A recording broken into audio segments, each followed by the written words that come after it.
How do you overcome rejection? That is an amazing question. And I think when it comes to relationship, whether it being having a relationship with yourself first and foremost, or being in a friendship relationship or a romantic relationship, I think we just have to realize that we're going to be rejected at some point in our lives. And I think that is just part of living. Not everyone is going to accept you. Not everyone is going to see your worth. Not everyone is going to place value on you.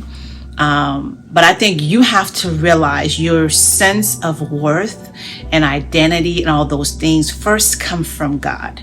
When you realize who you are, and who He created you to be, and you really, and it's a process. When I say these things, people think it happens overnight, but it's really a process. I know for me, I struggled, and I think a part of me still struggle with that.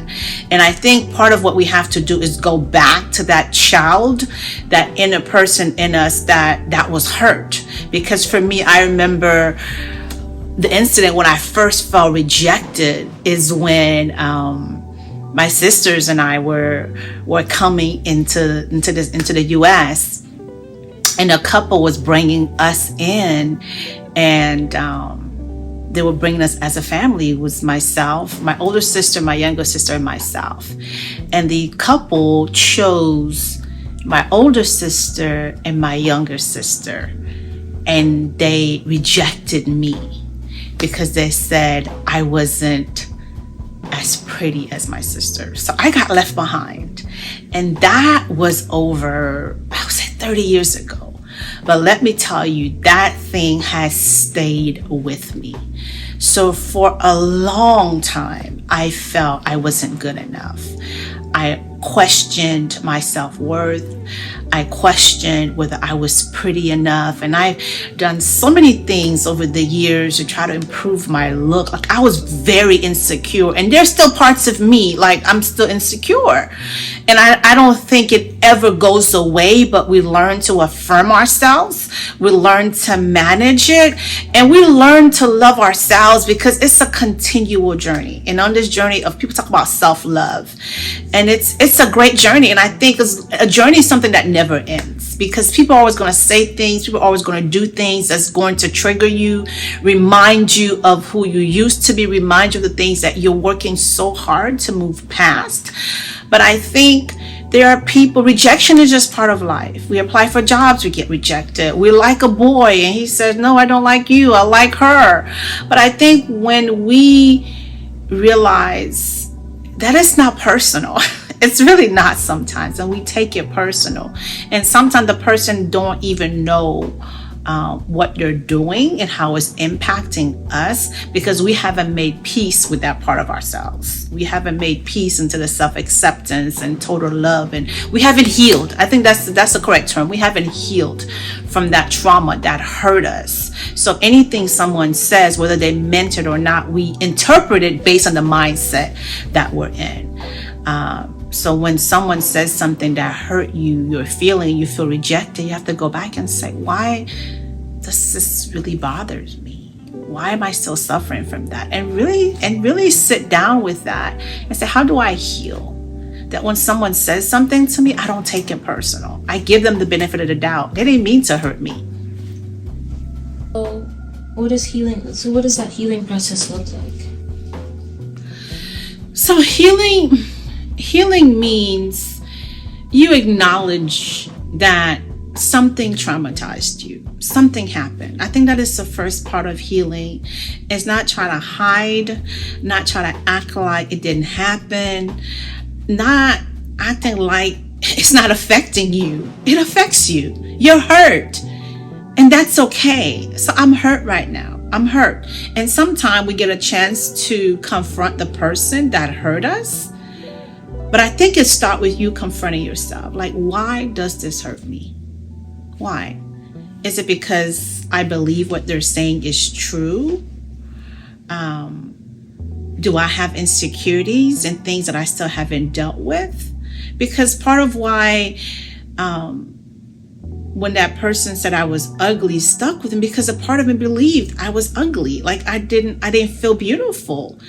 And I had to work through that. I had to say, Emanuela, you're beautiful in your own way, and highlight the positive things about you, because everyone has something beautiful about them. And I think if we realize everyone has something that's broken in us, no one is perfect. I think even if you talk to the most beautiful person and they're like, girl, are you serious? I feel insecure about this. And you're like, you're beautiful. But I think sometimes people see in us what we cannot see in ourselves. A lot of times, that's why it's so important to surround yourself with people who sees you and values you. So part of acknowledging and start the healing process is to say, this thing hurt me. And why? And then say, why does it hurt me? Do I really believe that about myself? Like, and why? Is it true? Is it true, or was it lies that you were told? That someone said something to you and it triggers you? And I know the trick of the enemy. The enemy knows. It knows your trigger points. It knows what you suffer from. It knows it.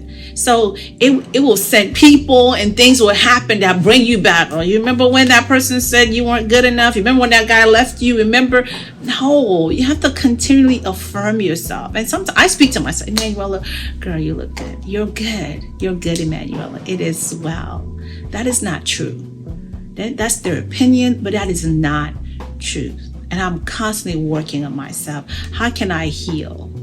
Because if you don't heal, then you bring that into relationships. And I'll tell you from someone who did it, because I think in the beginning of my marriage, I had trust issues because I was lied to in my previous relationship. So, and the things, I don't like lies. So in the beginning of my marriage, I would always question my husband. He would tell me something. I'm like, okay, don't lie to me. Don't lie to me. I don't like lies. And I would make that perfectly clear to him. And he would say, I already told you no. Like, I'm not your past, so give me a chance. So I'm not, no. So, but I had to deal with that. I had to learn to trust him because he hadn't done anything to make me not to trust him. But because I was bringing that mistrust into the relationship because I hadn't dealt with it, so I automatically brought it with me into my marriage. So I had to spend the time to deal with that. So it's important that you start the healing process by acknowledging you have a problem and really seek help if you need it. Talk to someone, but really write down what's really hurting you and really why. What was the process of healing with him? The process of healing in any relationship is to almost remove yourself from the relationship and deal with you. And I think that is one of the things I had to learn in marriage. Although you're becoming one, but you're still individuals. And there were things in my marriage, my husband could not help me. I had to help myself. I had to deal with my own insecurities. And it was unfair to expect my husband to heal me. It's unfair to expect my husband to complete me. It's unfair to expect my husband to make me happy. He can't do it. It's a full-time job keeping himself happy. But he adds. I notice when I'm happy, it's like, then I'm a better wife. I'm a better mother. I'm a better friend, because happiness and joy is an inside job. It really is. It really is. Because even though you're in a relationship, you still have an obligation and responsibility to yourself. Like if something is wrong, like step aside. What's wrong, Emanuela? Why are you truly unhappy? Like, why are you so miserable? Like, deal with you. Like, what is it? And be honest. And be honest. Look, I'm really unhappy right now. I'm miserable. And it's not my husband's fault. It's not my boyfriend's fault. I'm just miserable. And like, get to the root cause. Why are you miserable? Because you know what? I don't have the job I want. I don't have whatever it is. And work on it. I'm not the weight that I wanted. Go to the gym. I don't have any friends. Go make some friends. I'm lonely. Go make some friends. Go have a life.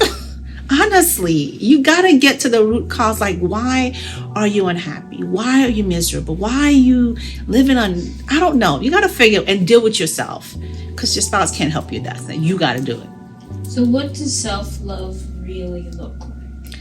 Ooh, self-love. What does self-love really look like? Self-love means taking care of you. Self-love means being happy with you when no one else is around. Creating an environment that you feel good about yourself. Not putting yourself in environments that are toxic. Self-love means protecting your peace sometimes. Self-love means having to say no. Yeah, self-love means knowing yourself so well. Like this situation is gonna stress me out. This person, I don't really like when they come around. They make me, Self-love means protecting your peace. Self-love means doing the hard things because you know they're necessary sometimes. Self-love means taking ownership of your own happiness. Taking care of you and being the best you, being healthy, thrive, doing the things that makes you happy, that brings you joy. Self-love means living out your dreams and not waiting for someone else to. No, go do the things that you love. Self-love means living a full life. Self-love means discovering your purpose. Self-love means doing the thing that makes you smile. Self-love is discovering your why. Why are you here? What's your purpose? What's your assignment? What do you need to do for yourself? That's love. And accepting your flaws. No one's perfect. Self-love means taking the time to discover, like, what are my gifts and talents? What makes me unique? That's loving me. And like, okay, there is this thing that I do. No one else can be me. No one else can be you. And loving yourself enough to discover who you truly are, your gifts, your talents, all of it, and know that you're a gift and valuing that. That's self-love to me. And not letting others abuse you, and loving yourself to say no thank you, and not settling, and know that you are worthy. You are worth it. Whatever you're desiring, you are worth it. Self-love. For the woman that's been in situations, relationships where she felt like she had to stay because it was necessary for her survival, how does that woman, for the woman that may still be in it, for the woman that's coming out or has come out of it, how does she retrain her mind and love herself enough to not settle for that, even if she feels like she needs something from people? That was a long question. I'm trying to remember it all. For the woman who feels like she needs to stay, for the woman who feels like you don't have the strength to leave, or you won't survive outside of the relationship, I say no one should have that much power over you. No one. You want to be in a relationship because you desire it to be. And for the woman who's in it, you have to know yourself. When we talk about self-love, and I say you have to take the time to get to know your strengths, your weaknesses, your triggers, your traumas. And when you're totally honest with yourself, you're like, why am I really in this relationship? Does it truly fulfill me? Am I in it because I have a fear of being alone? Am I in it because I don't think I can do better? Am I in it because I think this is like the best I can do, so I might as well stay in it? It's better than being alone. You have to be honest with you. No one is going to place more value on you than you place on yourself. You are the example. You tell people how you desire to be treated.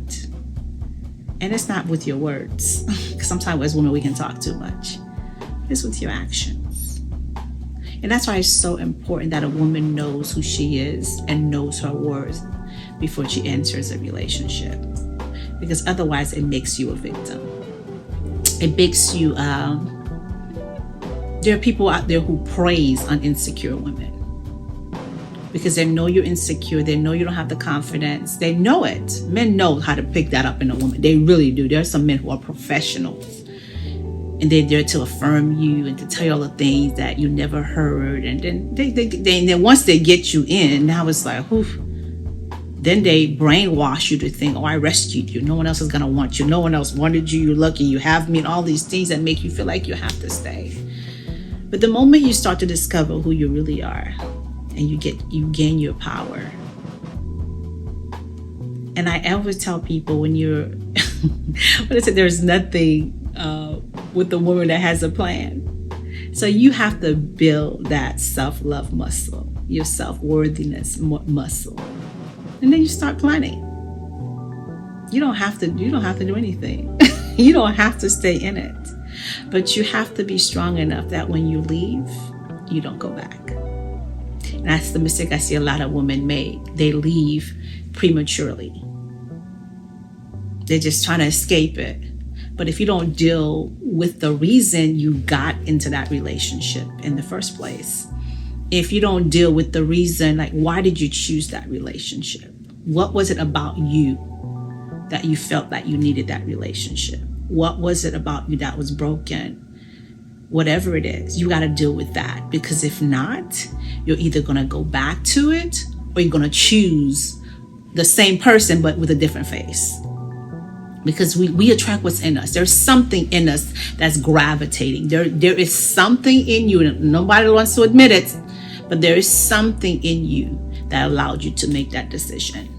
And if you're going to choose different, then you have to be different. You have to be different. So you got to deal with you. You have to deal with you.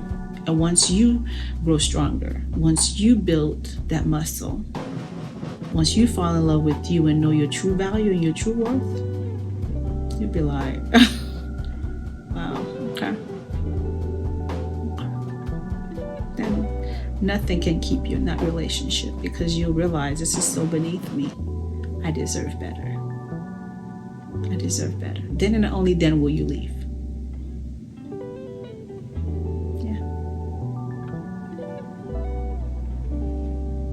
I think a good closing question is, so from healing from trauma and choosing to love yourself, when love does come, how do you know that your heart is ready to receive it?